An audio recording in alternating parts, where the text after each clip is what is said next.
It's Tuesday evening. It's 7 p.m. Eastern, 8 o'clock if you're in the Eastern Caribbean. And welcome to our edition of Leadership Unlearned and Reframed. When I speak about leadership, I am not only speaking about it in an organizational context. I am inviting you to take up your leadership mantle wherever you are. It's very much needed in our families, in our communities. It could be in your place of worship or even on your local football team. Wherever you are, when you're interacting with people, it is possible for you to exercise your leadership. So in this podcast, we examine leadership from different spheres. We have people who are leadership in leadership positions, people who are leadership adjacent, so consultants, coaches, organizational development consultants, leaders who are actually practicing in whatever sphere that they are in. So today with me is Leah Blue de Souza.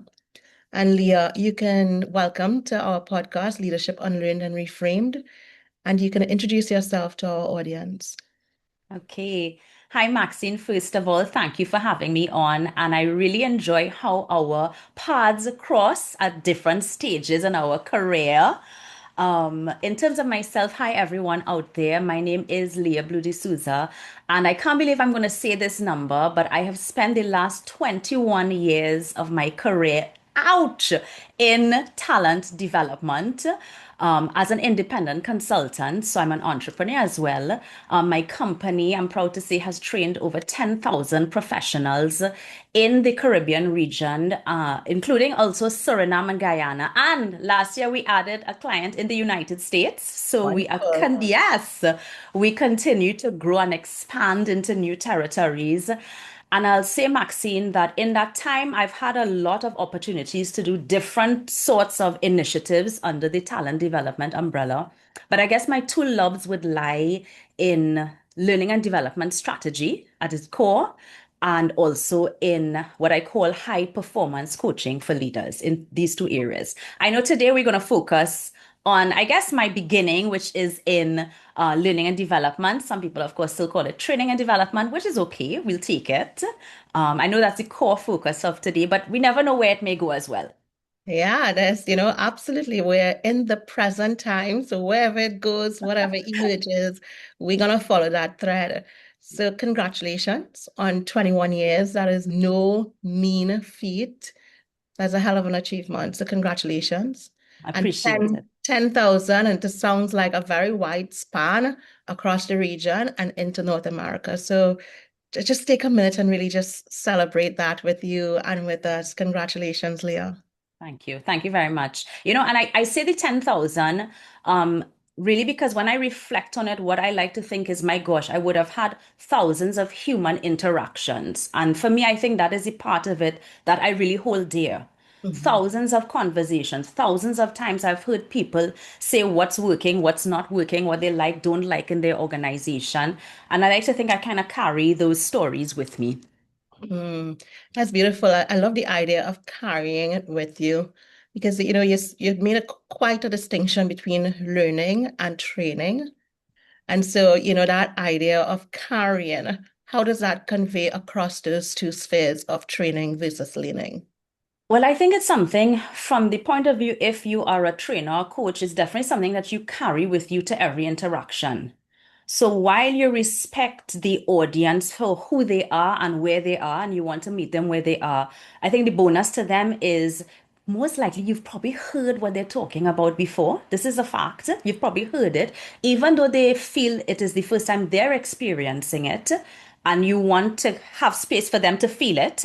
But at the same time, you're kind of coming with a bag of, don't worry, I have lots of things that you can try. Maybe you haven't seen it from this angle. So I like to think that's what I mean by carrying it. Um, and also carrying, I guess, the positive outcomes from it as well. Like, yeah, you always had a positive attitude, so I knew that word would come up Guilty. in I'm some way. guilty. Well, I tell people, somebody told me recently, you are the most positive person. And I don't get me wrong, I took it positively, but at the same time, I say I'm a positive realist. Here's why. I said, don't forget, I'm a business owner. Mhm. So at the same time, if I put on the hat of entrepreneur, you have to be a realist. We deal in reality, when you are running, your own ship. So I tell people I'm very positive, but I'm a positive realist. Nothing is wrong with that. I think that's a beautiful it is a beautiful juxtaposition of, attitudes and hats that you'd be wearing, multiple hats almost at the same time. Mhm, Yeah. absolutely. So getting back to the core of what you wanted to discuss today in terms of your, well, core, and then we'll flex if we need to. Right? So in terms of your learning and development journey, what have you seen change in terms of leadership? Here's the interesting thing. And I know, I'm in the social media sphere, so I you we dabble in that. And I know that one thing we fight in that area is attention span. So we never know how long people are going to actually stay around for any of the things we put out there. So I kind of thought I wanted to start off with the one point. If they had to hear something, I want them to hear this one thing. I said, the top 5 things that leaders get wrong in learning and development. First of all, if I say top 5, it means there's many more than 5, right? But Yes. there's definitely at least a top 5.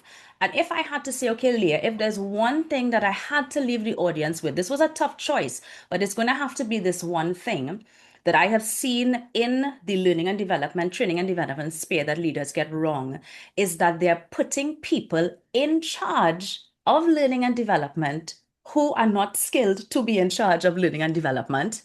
And then they wonder, why aren't they hitting the mark? Why aren't they getting return? Why can't I see the information, the data that I want? Why aren't things changing? And I think there are a couple reasons behind it. They're typically, I find that learning and development is given. I don't want to make this sound bad, but maybe to persons who are sort of HR generalists. And I have nothing against HR generalists, but they're giving it to persons who are not specialized and it's a very specific discipline. If you're speaking to someone in the field, as I would imagine, in every field, you're talking a certain language. How are programs designed? There's a particular framework that we follow to get particular results. If you don't know this framework, well, you're probably just going on emotion. And oftentimes, that's when you interact with persons who are in charge of learning and development. They will talk about, who I like.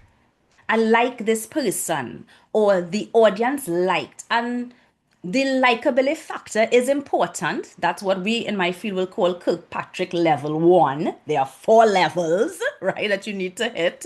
So the likability, but then that means that we are engaging and putting resources behind learning and development initiatives based on emotion and Mm. not on science. And there is a science behind this. So I really would like, if there's one thing, if I were to leave this sphere, and I'm speaking, I guess, mainly for the Caribbean diaspora, I will have to say, is that I would love to see leaders, HR leaders, line leaders, advocating more that you have these specialists on board if you really want to get the return that you want where you put your resources.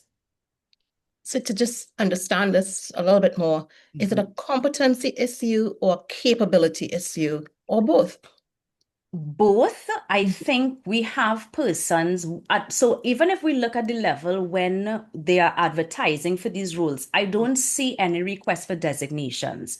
Now, Right. oftentimes people will hear me say, I am the first and only CPTD in Trinidad and Tobago. And I say this on purpose. Can you imagine that after 20 years, 21, I am still the only person to hold the highest designation for people in this field, in at least in my country, right? Wow. So it's almost like, it's almost like people Mm. are hiring accountants, but they're never saying they want an ACCA. That would never happen. And we'd never, yeah, And yeah, you would never we'd do never, it. yeah, Right. You want a project manager. Now, okay, they ask for PMP. That was what yeah. happened maybe a few 15 years ago. Now a PMP, it's a standard, right? So why don't we have the same standard in this particular discipline? It is Mm. a bit mind-boggling. And I don't want to go down the dark road why that might be happening, because of course I will come under the people who are putting out the job descriptions. But I have to say, I don't want to be the only one anymore. I Yeah. don't want that. I really believe if we want to raise the bar of learning and development in our organizations, it has to actually start with making sure we have the right people in place to do the job. Mm. That makes so much, actually, that makes a lot of sense. Which just And makes sense. and a lot of times so clients come to me and ask me for training. And I am not a trainer. So what I do is I am a certified professional facilitator and I'm a professional coach. So I would coach and facilitate, but I don't call it training. Because I think I don't know what I don't know. So I'm not sure what it is that the trainers do differently from facilitation. I imagine there would be some facilitation, there would be some experiential exercises, but it sounds like from an organizational point of view, if you really want to know if someone like me is giving you a great bang for your buck, then somebody should be there sort of reflecting on the design and probably giving advice on the design. Because if it's properly designed, then somebody with experience could probably do it. Is that Yeah. what you're getting at? I would say yes. As you said, are you basically getting bang for your buck? I love it, right? And we need persons. Are these programs, can we prove that they're linked to particular strategic goals? And are we making sure then that we have data? This was one of my other top five, that there's just no data. Yeah. So there's no data in the before. I'm really scared when I go into organizations and people just can choose whatever they want. Yes and no, yes and no, right? So if there's no data to support it, how can we make sure it's working? And also on the flip side, how are you going to make sure that you're going to get the attention of leadership about it? There's a language that that level speaks. And if we're not speaking that language either, how can we advocate for more or the right learning and development? So there are two sides to it. I think that's also a very important side, actually. Yeah. I could think as you were saying it, I was reflecting on my experiences in corporate as an accountant, and training and development budgets are first cut, Yeah, of course. right? When we say cut budgets by 40%, that is the first line we go to. Why? Because if it's an operational context, we tend to do the technical training as the must-do training to maintain certifications and other professional standards. And the what I consider the real important stuff, that stuff is very often not aligned to strategy. Right. I think that's a huge point because then what are you doing it for and what is your objective? And the thing is, I think that there definitely is a case for learning and training. So studies have shown that companies that do learning and training, there's higher productivity, high employee engagement, higher profitability. So we have that data to show when it's done right, it actually does impact the bottom line and employee engagement. Mm. Now, but if we don't have the data to support that, how can we make a case to leadership to do more? There's no Yes. case being built. And if we can't link it to things that speak to them or that they will listen to, it probably will get cut next time around. It's almost like looking like IT. How come IT? The IT team usually just in a corner, and yet they are able to always have a place. They always make sure that their budget is secure because they can make a case. That's all it's about, is making sure you make a case. Why am I needed here? And I don't think that learning and development, I'll say, yes, that was my number two. They're not Mhm. making a strong enough case to leadership why we should be here. Yeah. And it sounds like there's almost like I guess a numeric value that could be placed when Absolutely. making that case. Yeah, absolutely. Yeah. Absolutely. And there should be Yes. as well. There should be as Yes. well.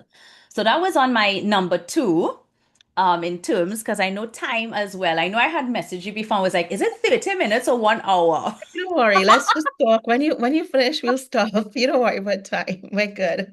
But I know a promise is a promise. I like to stick to my word, right? So if we had to say number three, this one is a pet peeve now for me, Mm. which is when leaders nominate people for training because they want to fix a bad situation. So there Mm. is low or poor performance, so send them to training. That's Yeah. that's not my job. If you have a bad hire, face the mirror on your bad hire and work that out. Whatever you need to do on the HR side, IR side, face the mirror. Oh my, what happened here? And I think if they were to face the mirror on a bad hire, that can reveal certain things in their processes. Don't you Mm. want to figure out why do I have a bad hire? I would actually want to know that personally as a business owner. So that's the first thing. Fixing, and also for bad hire and low performance, that is not a reason. That is not why learning and development exists. Yeah, I could definitely support that one as well, right? You're given trouble. You come into work late, go to performance management training. Well, in Yeah. that case, it definitely is training because it's not learning and development. I think that's a good way to distinguish them. It's and it reveals something else. And don't get me wrong, this could also just be cultural again. I'm speaking for maybe more Caribbean, which is the other thing, which is avoiding performance conversations.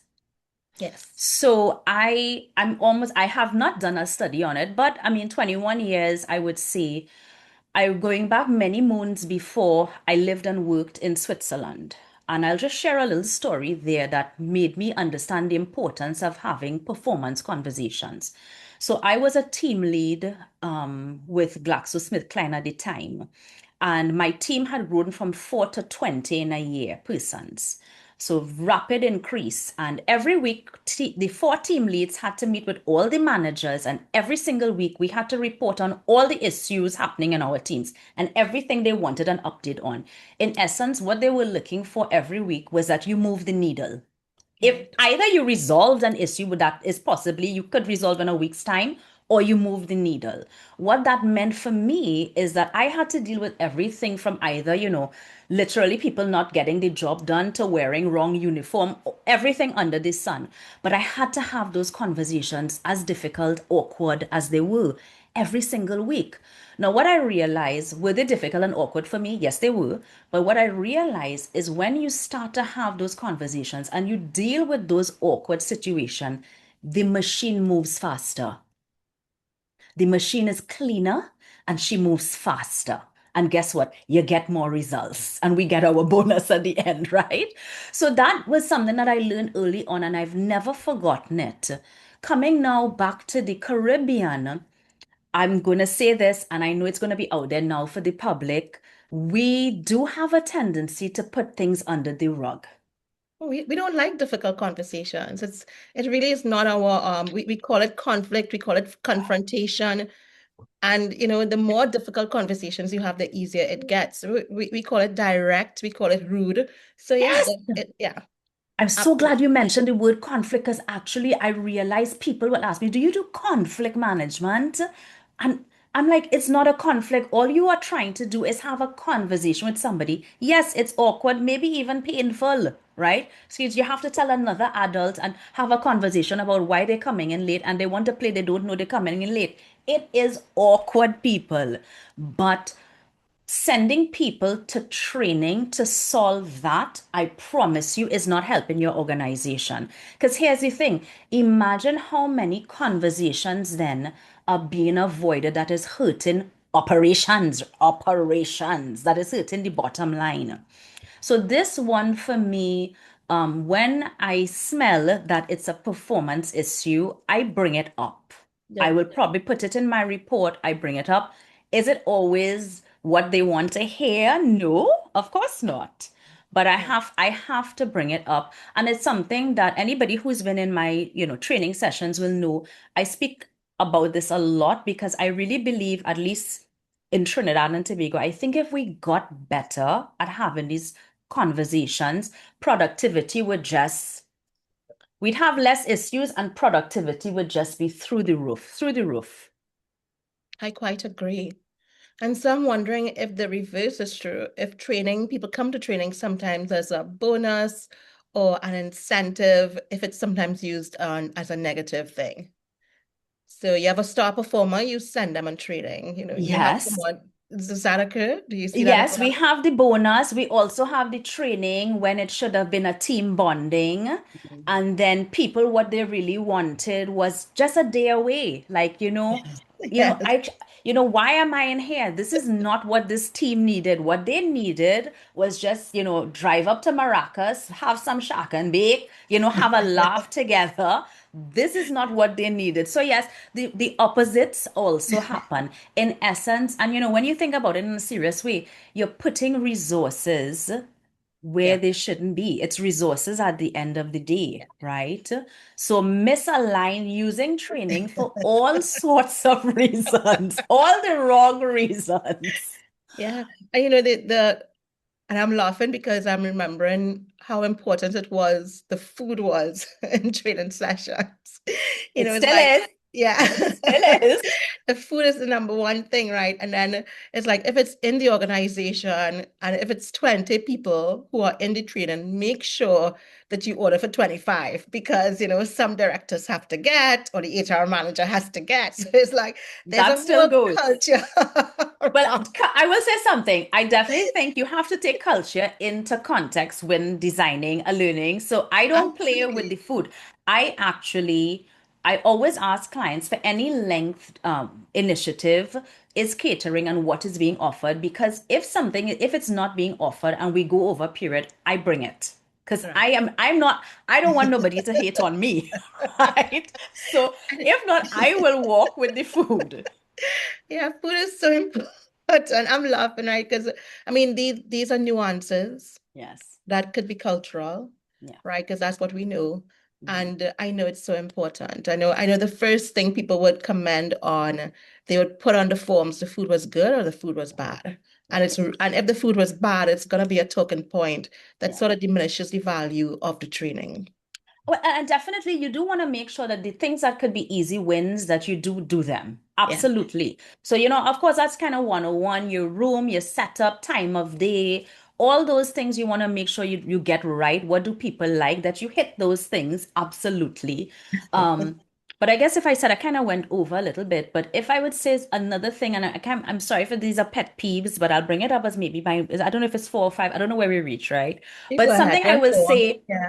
coming into where something I would love to see leaders do differently is, we just came out of our carnival season, so full on entertainment. And I always make a case that, especially when I'm training trainers, we are not entertainers. We're not Marshall Montano or Bungie Garlin. Okay, I am not here to dance and sing and Mhm. for you. Don't get me wrong. If you design a good learning initiative, there is going to naturally be, uh, you know, not gonna say laughable moments, but soft moments, easy Yeah. moments, light moments. There will Like, be light moments. mhm. Absolutely, that is all of that is built in.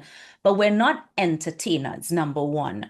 What I would like to see leaders do a little differently is oftentimes, let's say before a training session, literally the last thing the person introducing me would say is, okay, everybody have fun.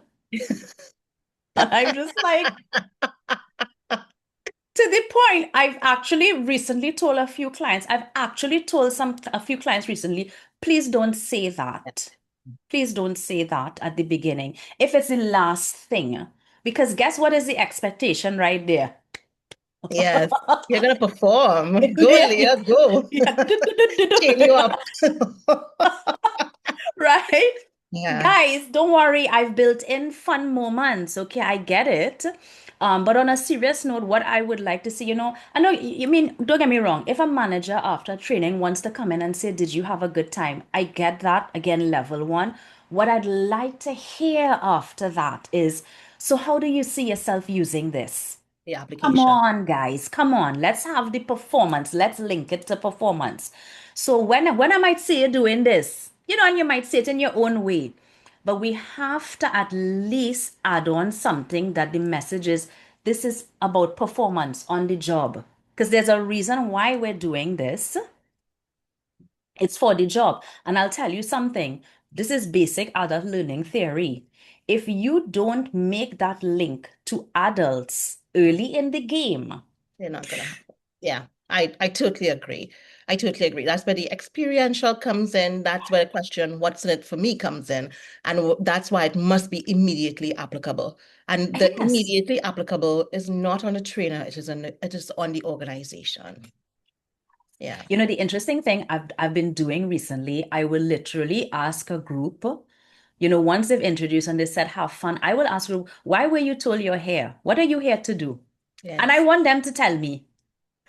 I have gotten mind-boggling answers to that. That is scary. Yes. It's I like don't sometimes, know. yeah. And it's also like this is performance management training. And then people say, oh, I didn't know. I thought it was something else. I mean, it's like, I don't know. They told me yeah, it's something to do with leadership or something to do yeah, with. And here's the risk in there again. That already brings engagement down a few notches. If they don't make the link that this is really critical, important, useful, beneficial to my work, guess what the focus gets on? The focus gets on, again, the entertainment value, the yeah. fun value, the food, all those other things versus, wow, I wonder how this could be interesting for what I do. So for So me, that is something I would just love if I saw more leaders yeah, ask the have fun question. Did you have fun? Okay, fair enough, right? I do want to hit that as well, but ask as well the performance question. but so here's one of my pet peeves. Yeah. My pet peeves is seeing trainers doing training, and it just seems like a bunch of fun. One, it kind of makes the trainer who is considering how adults learn and who's not really saying, okay, we'll have some light moments, but we did come here to do something which you can take away and you can apply immediately. There's a huge difference in I guess, in the cognizance and the awareness of the client. So, so I mean, I have some, I've been around a little longer than you, just a little, right? And the thing is, I mean, I see. And I mean, because we know each other, it's a small country, we know who does what. And it's really sort of like that's one of my pet peeves. It's like you're having a team retreat, and a team retreat is I mean, that's something I specialize in, and it's really like a big project. And then I just see like games and fun. So I went to a client, I was with a client in Europe, and the client said to me, we had a team retreat last year and we played golf. And I was like, okay, well, what did you learn? We played golf. We played golf. And it's like, okay, then again, the allocation of resources. Again, Yeah. so that's one of my pet peeves. But this is not about me. This is about Leah Blue de Souza. No, Let's go ahead, Lisa. Go ahead, Leah. no, I feel you on that. And again, I think, no, don't get me wrong. Fun times, dayaways, all of these are important and they play an important role in, you know, team synergies, in engagement, absolutely. But it's making sure that we know when to use each one. Yes. So when we're mapping out our year with our team based on what are the goals, okay, so when do I want to do that golf retreat? At which part maybe in the project or in our, you know, things happen and when will that happen? So I think that is a key thing. And I don't know if initiatives are being mapped out in that way. And I also want to add to that, call a thing, right? If it's a golf day away, call it that. Don't call it a Bonding. team retreat. Yeah. Yeah. So yeah, absolutely. Absolutely. Yeah. And you know, I have an interesting story. So there was a really wonderful client. I had done work with them, incredible organization. I had done work with their middle management. And then they said they wanted me to do work with their executive team. And of course, a trainer, you might jump at this. Oh, Yes. wow. And I said, tell me more about them. And I listened and I said, okay. And I said, okay, what they need, literally, I want them to just go on a day away, Hmm. just a fun day. I said, do a fun day. And I actually said in that case, I didn't want them to do a lunch or dinner because I didn't want them just talking to the person. I said, you have to send me proof, fun day out. The HR person was shocked, needless to say, because that's not what she expected, I would say. I said, when you do it, come back to me and maybe we'll talk then.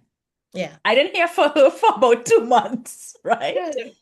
And then one day I got a WhatsApp message from her, and it was a picture of them. They had done a tour somewhere in Trinidad, and that was, she didn't even put anything, and they were all smiling. They Mhm. just needed that time away, of course, because if you're only having, you know, conversations on the job, it had just gotten too transactional. Yes. They needed balance, right? So again, those types of activities, absolutely useful, absolutely useful. But we have to know when should they happen, when should they not happen, and when do we need, for example, a proper strategic retreat. So Yes. absolutely. Good use of resources needed. Yeah, it keeps coming back to that, right? I mean, I Mhm. think this is like the third or fourth time that you've mentioned the Mhm. word resources, Yep, whether it's about the allocation of it, the use of it, or the return on the investment of the resources. So absolutely. I mean, that appeals to the accountant in me, right? And that appeals to the business owner in me. Right, definitely, definitely. And and so I keep hearing this idea of giving the client a return on the investment. And that return on investment can be in terms of changing of stats, whether it's engagement stats, whether it is productivity, the bottom line. I'm also hearing that sort of allocation of resources, put the right resources in the right place at the right time. And there's a link between the activities and the overarching strategy of the organization for the year. And I'm really hearing a plan and a mix of events which will make that strategy come alive. Yes. And just to, wrap it up, we'll kind of loop right backward, making sure you have the right person in place on your team internally who is doing that. And kind of we came right back. I mean, I know for you, if you look abroad in the States, in Europe, Middle East, Asia, companies now have distinct learning and development roles. They Yes, all they all do. All the big yes, names out there, they all do. So they have all recognized that, oh, this is a discipline unto its own. And let's make sure we have that person in our organization. So I'm hoping as my numbers and years go up in the field, I'm hoping that I see more persons who are really designated in those roles in the Caribbean. but I'm wondering if there's an opportunity for you to be a fractional L&D officer who comes in at the beginning of the year, map strategy out, and give them a road plan. Because if there are no other qualified CPTDs at this point in time, 21 years on, I don't know if there'll be any in the future. Well, I've been doing that recently, but the truth is, I don't want it to end there. I really would like, whenever I do leave the field and that I'll be like, wow, we finally have, learning and development roles in organizations. That's why I would say over the last 2 years, I've become particularly passionate about training internal trainers Yeah. in organizations. So literally, I've been telling some clients, for these things, you don't really need me. Mm-hmm. You can train up people within your organization who can, and then we can build the programs and then they can do it internally. There's certain, things, okay, yes, external trainers or coaches can still do, but there are definitely things that internally you can do. Plus, bonus here is, of course, they know the culture better than anybody. They're going to feel great about it. They have an additional role, a sort of position within the organization. They'll be seen a certain way. So it's an absolute win-win. So I would say that is something I have seen as progress. I would take that as progress, at least that they're now at least in more internal trainers within companies. Well, what I'm hearing you say as well is that as an adult in training, you're now leaving a legacy. Don't get me started how I feel about that word. Well, no, not the misuse of it, the proper use of it, because there is something that you're leaving behind, and there are people who are being impacted by what you have created. So you're sort of passing it on, maybe not in the way that you want it to be, but there is something that you have created that you are passing on and leaving people in a better place because of what you've done. Well, we can have a whole other podcast on legacy, that word. What I would say, I just think it's if it's the right thing to do, it's the right thing to do. So if I go in an organization and I'm like, you absolutely, I've seen your talent, you could, if it's the right thing to do, it's the right thing to do. And I'll You leave know, it there. I want to note your resistance at stepping into what you have done. It can't go unnoted. And sometimes, we could just accept that you hear, hey, you actually are creating something there. So take it in, just let it fall on you for a minute. Yeah, take it I'll in. take it in. You've been doing it, and I want It's to just the right recognize thing you for to doing do. it and celebrating you for doing the right thing, right? Because Just there's so doing it. many options not to do it. So I know Yes. we have Georgia here. Georgia, is there anything you want to add to the conversation just before we wrap up? Oh, ladies, I have been absolutely enjoying this conversation. Leah, some of the things that you spoke about, oh my goodness, they're exactly the things that I've been saying for many years, maybe to myself, that we should not be In the doing echo or should chamber be of doing. Georgia. Yes, because I've been in both positions Mm, as the HR leader, mhm, getting the learning and development person, and as the learning and development person as well. So I mhm. see it from both sides. So I really appreciate everything that you have said. And Maxine, how you're distilling what Leah has been saying. So I'm happy I joined, ladies. Well, thank you, Georgia. Celia, before we leave, if anybody wants to follow you, you mentioned social media. So how can they follow you? Okay, thank you for offering. So on LinkedIn, it's my name, Leah de Souza. And then on Instagram and TikTok, it's Leah Blue de Souza. Okay, fine. So we'll find you either on LinkedIn or on Instagram or TikTok. So I want to thank you, Leah, for showing up today and sharing with us your pet peeves or the 5 things that leaders need to know or stop doing around training and development. And of course, it begins with making sure you have somebody capable in the role of learning and development so that they can effectively plan your strategies around learning and development that are linked to your overarching strategies, as well as the implementation, choosing the right people for the job, sending people for training for the right reason, making sure the food is crazy good, because that's really important to hit those targets. And of course, the measurement that comes after. Was it worth it? Was there a return on the investment? And of course, there are different types of engagement strategies. We could always bring Leah on to talk about those again. And training and development is just one of those things. But call a thing a thing. If it's a Gulf retreat, it's a Gulf retreat. If it's learning and development, it's learning and development.